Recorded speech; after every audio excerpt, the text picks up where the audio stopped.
मित्रों नमस्कार।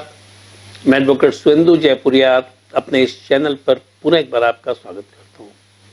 मित्रों, जैसा कि आप लोगों को पता है कि मेरा यह चैनल कानून की वानगी आप लोगों के लिए सुप्रीम कोर्ट और हाई कोर्ट के जो जजमेंट्स हैं उनको हिंदी में डिकोड करता है।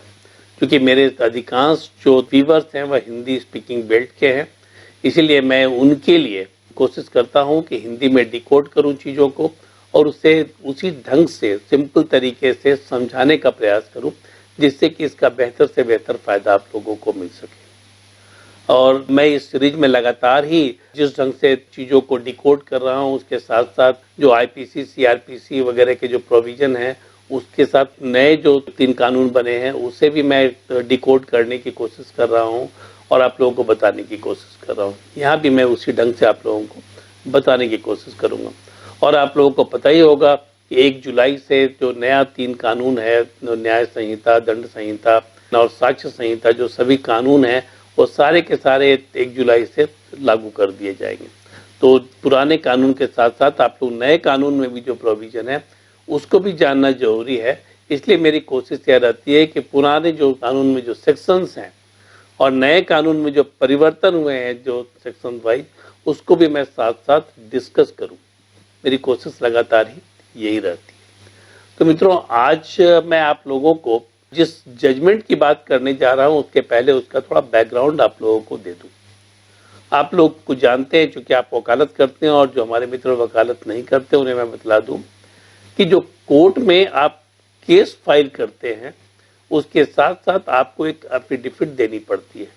मतलब एक शपथ लेना होता है कि आपने अपने पिटीशन में जो लिखा है वह बिल्कुल सत्य है, सही है आपकी जानकारी के अनुसार, और आपने न तो उसमें कुछ छिपाया है और न ही आप गलत बयानी कर रहे हैं।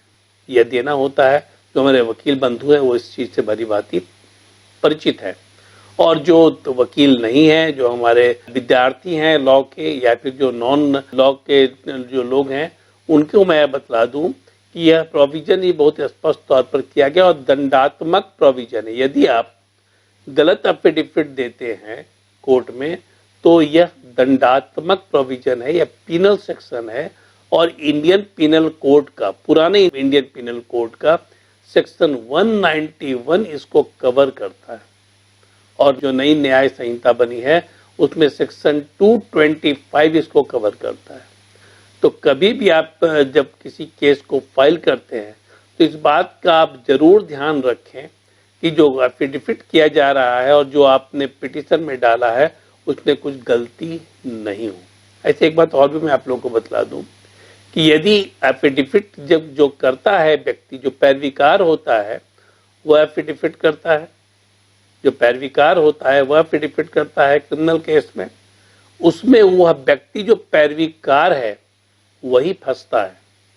यहाँ पर वकील की जिम्मेदारी यह नहीं होती है, क्योंकि सिग्नेचर किसने किया है?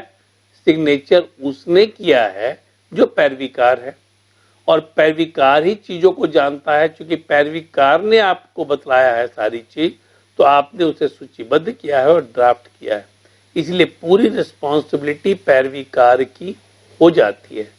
लेकिन मित्रों, हम अपनी जिम्मेदारी से भी भाग नहीं सकते, क्योंकि चूंकि हम कानून के जानकार हैं और जो व्यक्ति पैरवीकार है वह कानून का जानकार नहीं है, तो उसे हम बतलाना हमारी जिम्मेदारी है कि आप कोई भी गलत चीज़ इस पिटीशन में नहीं डालें, और गलत चीज़ है तो आप एफिडेविट जो कर रहे हैं उसमें आप फंस सकते हैं। इस चीज़ को ध्यान में हमें भी रखना है और उन्हें भी बताना है। अदरवाइज यदि वह फंसता है तो नेचुरली वो आपको ब्लेम करेगा कि मैं तो कुछ जानता ही नहीं था, मैं तो आप पर भरोसा किया। तो ऐसी स्थिति में आपकी भी बदनामी हो सकती है। आप पर पिनल सेक्शन लागू नहीं होगा, लेकिन बदनामी तो आपकी होगी, आपके प्रैक्टिस पर भी असर पड़ सकता है। तो मित्रों, ऐसे ही एक फैसले की चर्चा मैं कर रहा हूँ। सुप्रीम कोर्ट ने ऐसे ही एक केस में फैसला दिया है जिसकी चर्चा मैं करने जा रहा हूँ। यह 2019 का केस है, जिसमें यह कोर्ट ने यह माना है कि यदि आप फॉल्स एफिडेविट देते हैं न्यायालय में, आप गलत शपथ पत्र भरते हैं, तब ऐसी स्थिति में यह न्यायालय की अवमानना है। मतलब न्यायालय को भी आपने बहुत हल्के से ले लिया है। ये केस है 2019 का, ABCD versus union of India. ABCD versus union of India case, यह रिट पिटीशन है, क्रिमिनल अपील नंबर है 191 ऑफ 2018। 2019 में इस पर जजमेंट आया। 3 जजों की खंडपीठ ने इस पर अपना निर्णय सुनाया है। ये 3 जज उस समय थे honourable justice mister you Lalit, जो कि चीफ जस्टिस ऑफ इंडिया भी रहे, और ऑनरेबल जस्टिस इंदु मल्होत्रा, और तीसरा honourable justice mister Krishna Murari. ये 3 जस्टिस थे जिन्होंने ये अपना फैसला सुनाया। ये इशू क्या है ये जानिए। उसके पहले मैं स्टोरी बतला दूं। ये एक पुलिस ऑफिसर इसमें एक एक्यूज हैं। वो एक लड़की के साथ फेसबुक के संपर्क में आते हैं, जो कि यहाँ पर अपेलेंट है। जो लड़की यहाँ पर पिटिशनर है, उसके संपर्क में वो आते हैं और उसके साथ दोस्ती होती है। उसे वह होटल में बुलाते हैं और उसे नशीला पदार्थ खिलाकर उसके साथ रेप करते हैं, जैसा कि उस लड़की का आरोप है। उस लड़की ने यह कहा है कि फेसबुक पर मेरी दोस्ती हुई उस IPS ऑफिसर के साथ और उसने मुझे होटल ललित न्यू दिल्ली में बुलाया। यह घटना 28/1/2018 की है और होटल ललित न्यू दिल्ली में बुलाया। वहाँ उसने चॉकलेट में उसे नशीला पदार्थ मिलाकर खिला दिया, जिसके चलते वह बेहोशी की स्थिति में चली गई और इसी बेहोशी की स्थिति में, अर्ध बेहोशी की स्थिति में उस IPS ऑफिसर ने उसका रेप किया। बाद में जब पिटिशनर होश में आई और उसने इस पर अपना प्रोटेस्ट जाहिर किया, तब उसने इसे मैरिज का आश्वासन दिया। उसने कहा कि वह उसके साथ शादी कर लेगा और शादी करेगा, लेकिन उसने ऐसा नहीं किया। बाद में उसकी मां ने, इसने तो FIR दर्ज किया ही किया। यह बाराखंबा रोड में जाकर इसने FIR दर्ज किया, बाराखंबा रोड थाना में जाकर FIR दर्ज किया। और बाद में चलकर जब केस हो गया तो यह जो रिस्पोंडेंट है, जो IPS ऑफिसर है, उसकी फैमिली का मतलब यहाँ पत्नी नहीं, क्योंकि उसकी शादी नहीं हुई है, उसकी माँ, उसके भाई बंधु, सारे लोग जो थे, वह लड़की की माँ से, जो पिटिशनर है इस केस में, उसकी माँ से अप्रोच किए और ये उन्होंने कहा कि केस को आप सुलझा लीजिए आपस में समझौते के द्वारा और उसके बदले 15 लाख रुपया ले लीजिए। 5 लाख रुपया उन लोगों ने उस समय दिया और बाद में वो 10 लाख रुपया भी नहीं दिया। तो माँ ने भी FIR दर्ज किया उस IPS के खिलाफ में, लेकिन उस IPS के खिलाफ में उन लोगों ने भी एक FIR दर्ज किया। अब क्या हुआ, ये सारा केस तो चल ही रहा था।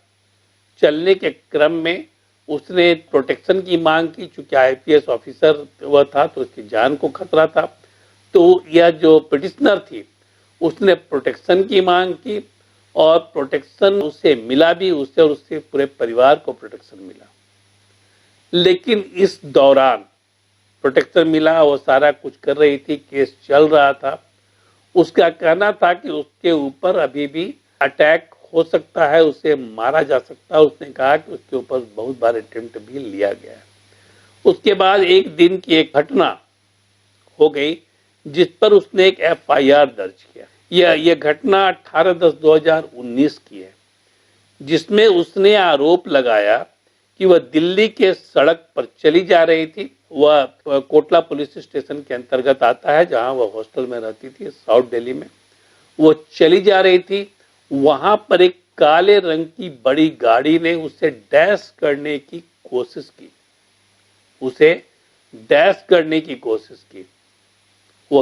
जिसके कारण उसे चोट आई और वह बुरी तरह से डर गई। उसे लगा कि उसे मार दिया जाएगा।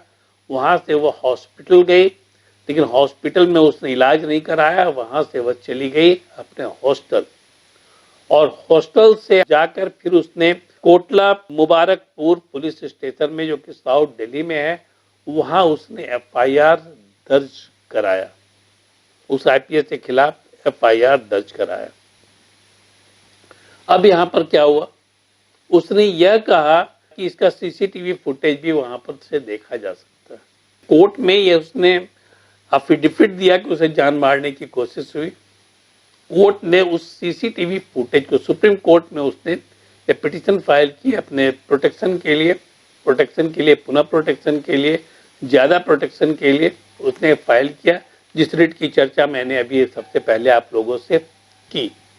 और वहां पर कोर्ट ने पुलिस को यह सीसीटीवी फुटेज प्रोक्योर करने का और कोर्ट के सामने प्रोड्यूस करने का आदेश जारी कर दिया। अब चौंकाने वाली बात क्या हुई, जब सीसीटीवी फुटेज को देखा गया तो सीसीटीवी फुटेज में यह पाया गया कि वो लड़की तो उधर से क्रॉस कर रही थी, लेकिन उसे जो धक्का लगा था वो एक ट्राइसिकल से लगा था, और वो ट्राइसिकल जो चला रहा था वो एक हैंडीकैप्ड लड़का था, वो चला रहा था, जिसे कि इसने यह रूप दे दिया, यह रंग दे दिया कि वो काली कार आई और उसे मारने का क्या प्रयास किया। और उस सीसीटीवी फुटेज में आगे और पीछे पूरा दूर दूर तक देखा गया, कहीं पर कोई काली गाड़ी उस समय वहां से क्रॉस ही नहीं की थी। इसका मतलब है कि इसने जो एफआईआर दर्ज किया, उसने फॉल्स एफआईआर दर्ज किया। वह सहानुभूति पटोरने का कोशिश कर रही थी, ब्लैकमेल करने की कोशिश कर रही थी वह आईपीएस ऑफिसर को, और बाद में उसने सुप्रीम कोर्ट में क्रिमिनल रिट भी फाइल कर दिया। उसने उसने प्रेयर क्या किया, प्रोटेक्शन के साथ साथ उसने कहा कि दिल्ली में जो ये केस चल रहा है, ठीक है ना, दिल्ली में जो केस चल रहा है इसको ट्रांसफर कर दिया जाए कहीं और इंडिपेंडेंट एजेंसी के पास, और दिल्ली पुलिस जो इन्वेस्टिगेशन कर रही है उस इन्वेस्टिगेशन पर इसको भरोसा नहीं है, क्योंकि वह व्यक्ति पुलिस ऑफिसर है, दिल्ली पुलिस में ही है, वह पूरे इन्वेस्टिगेशन को इन्फ्लुएंस कर सकता है, वह पूरे चीजों को इन्फ्लुएंस कर सकता है। और तब जब सुप्रीम कोर्ट ने सीसीटीवी फुटेज को मंगवाया तो उसने पाया कि यह पूरा फॉल्स केस है, फॉल्स एफिडेविट भी दिया गया है। ऐसी स्थिति में कोर्ट ने क्या किया, कोर्ट ने सुओ मोटो कॉग्निजेंस ले लिया, और कॉग्निजेंस जो लिया उसमें उसने पिटिशनर के ऊपर कॉन्टेम्प्ट ऑफ कोर्ट का केस चलाने का आदेश जारी कर दिया। यह कॉन्टेम्प्ट ऑफ कोर्ट के तहत केस चलाने का आदेश जारी कर दिया। तो मित्रों, मैं आपको यह बतला दूं कि यदि फॉल्स एफिडेविट दिया जाता है किसी केस में तो वह काफी खतरनाक साबित हो सकता है, इसीलिए इन चीजों से बचना चाहिए। क्लाइंट को भी आप बोलिए कि इन सारी चीजों से बचे। अब मैं आप लोगों को इसमें बतलाना चाहूंगा कि इसमें कौन कौन से सेक्शंस जो हैं वह इन्वॉल्व थे, जो केसेस किए गए उसमें कौन कौन से सेक्शंस इन्वॉल्व थे, और नए आईपीसी में उसमें कौन कौन से सेक्शंस चेंज होकर आए। जो सेक्शन पहला लगाया गया वह 376, जैसा कि आप लोगों को पता है कि 376 पनिशमेंट फॉर रेप है, यह आईपीसी की धारा 376 है। भारतीय न्याय संहिता में यह 64 हो गया है, नए भारतीय संहिता जो 1 जुलाई से लागू होगा उसमें यह सेक्शन 64 हो गया है। दूसरा सेक्शन जो लगाया गया वह सेक्शन 328, इसमें था कि causing hurt by means of poison etcetera, जो चॉकलेट उसको दिया गया था, ठीक है, चॉकलेट दिया गया था, उसमें वह इसके चलते 328 लगाया गया। और इस पूरा 328 का यह सार यह है कि नशीला पदार्थ खिलाकर या जो पॉइजन वगैरह देकर जो किसी व्यक्ति के साथ क्राइम किया जाता है उस पर यह सेक्शन लागू होता है। तो नई न्याय संहिता जो बनी है भारतीय न्याय संहिता, उसमें 328 की जगह पर अब 121 हो गया है, सेक्शन 121 हो गया है। तीसरा जो सेक्शन लगाया गया वह 506, यह है आपराधिक धमकी देने का।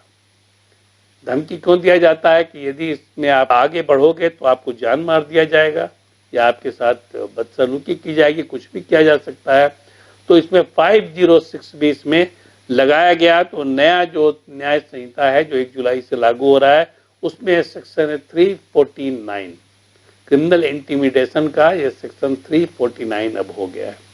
फिर सेक्शन लगाया गया 509, यह है कि जिसमें कि यदि वर्ड, गेस्चर और एक्ट, किसी महिला को यदि इंसल्ट किया जाता है किसी शब्दों के द्वारा, इशारे के द्वारा, अश्लील हरकत कर कर, तो इस पर 509 लगता है, जो नए न्याय संहिता में, भारतीय न्याय संहिता में वह 78 है, सेक्शन 78।